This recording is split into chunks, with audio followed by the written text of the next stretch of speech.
मैं खुल्लू हाथ बैठो। हाँ अभी बैठो। मैं नहाऊंगी नहीं। कोई बात नहीं बैठो ठीक है। और खुल्लू हाथ में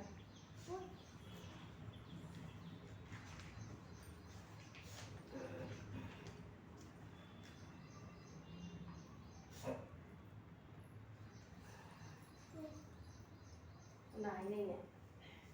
को बता हाथ जोड़ से।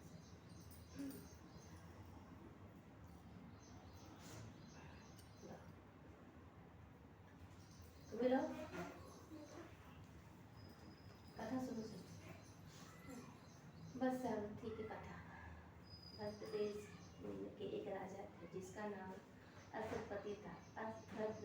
भद्र देश के राजा अश्वपति के कोई संतान न थे। उन्होंने संतान प्राप्ति के लिए मनोचरण के साथ प्रतिदिन 1 लाख आयु 18 वर्षों तक यह क्रम जारी रहा। इसके बाद सावित्री देवी प्रकट होकर वर दिया, राजन तुझे एक तेजस्वी कन्या पैदा होगी। सावित्री देवी की कृपा से जन्म लेने के कारण कन्या पैदा हुई। सावित्री देवी की कृपा से जन्म लेने के बाद काल से कन्या के सावित्री कर गया। कन्या बड़ी होकर बेहद रूपवान थी। योग वर मिलने की वजह से सावित्री के पिता बहुत दुखी थे। उन्होंने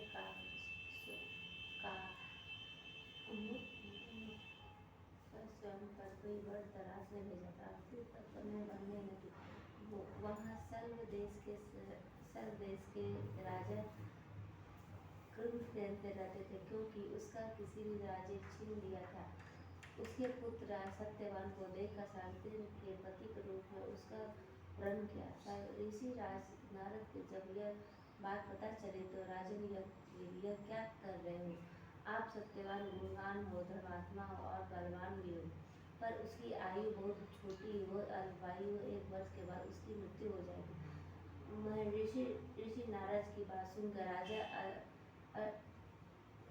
अद्भुति घोर चिंता में डूब गए। सावित्री ने उनसे कारण पूछा तो राजा ने उसे कहा,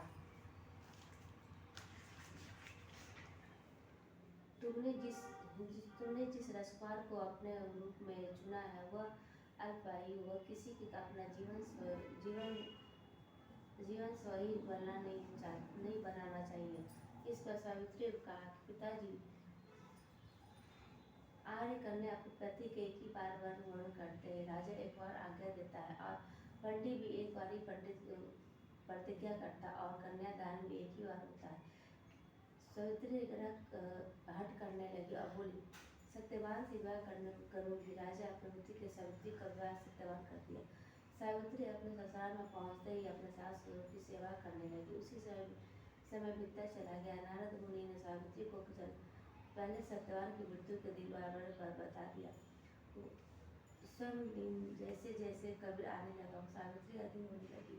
उन्होंने 3 दिन पहले से उपवास शुरू कर दिया। नारद मुनि ने कृष्ण तिथि पर पितरा का पूजन किया। वह देवी सत्यवान उस दिन लकड़ी काटने के जंगल में चले गए। तब सावित्री ने भी गई बोली, जंगल में पहुंचकर सत्यवान लकड़ी काटने के लिए पेड़ पर चढ़ गया। तभी उसके सिर पर तेतर होने लगा। दर्द से व्याकुल सत्यवान पेड़ के नीचे गिर गया। सावित्री अपना भविष्य समझ गई। सत्यवान के सिर पर गोद रखकर सावित्री सत्यवान के सिर हिलाने लगी और तभी हुआ यम आते थे बुलाने के सत्यवान को ले जाने लगे। सावित्री उनके पीछे चले गए।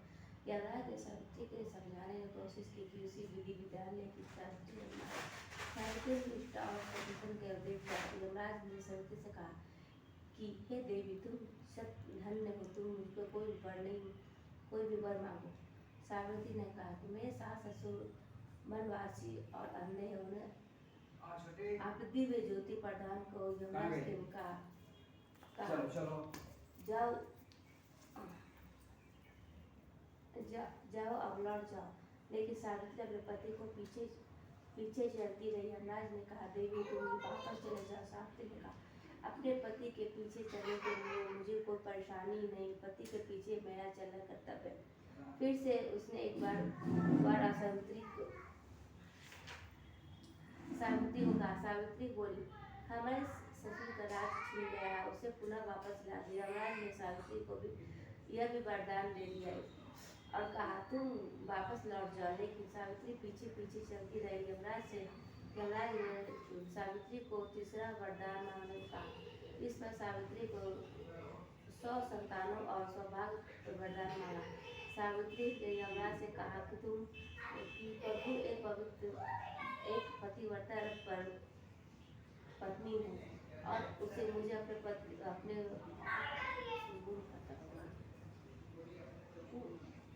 पुग पति होने का आशीर्वाद दे दीजिए। यह सुनकर यमराज को सत्यवान को प्राण छोड़ने पर यमराज से सत्यवान न कहो गए। सावित्री उसी तरह व्रत के प्राण छोड़ने लगे। यमराज अतन हो गया और सावित्री से दूसरे पास आ गए जहाँ उसके पति का मृत शरीर पर पड़ा था। सत्यवान के जीवंत हो गया और दोनों खुशी खुशी चले गए। दोनों जब घर पहुँचे तो देखा कि वहाँ उसके पिता दिव्य ज्योति प्राप्त हो गई है।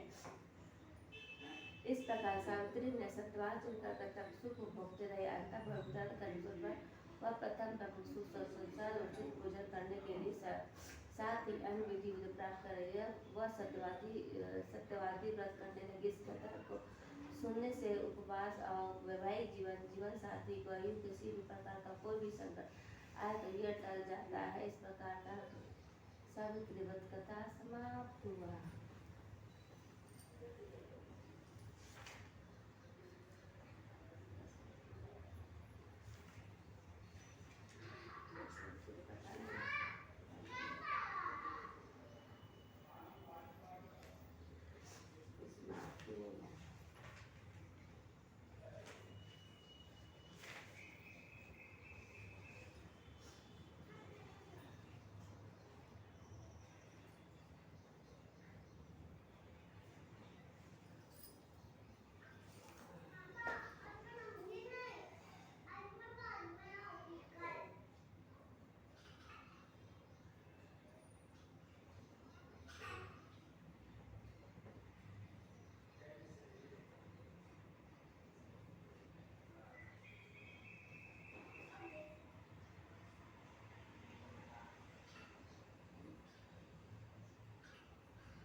कर रही है।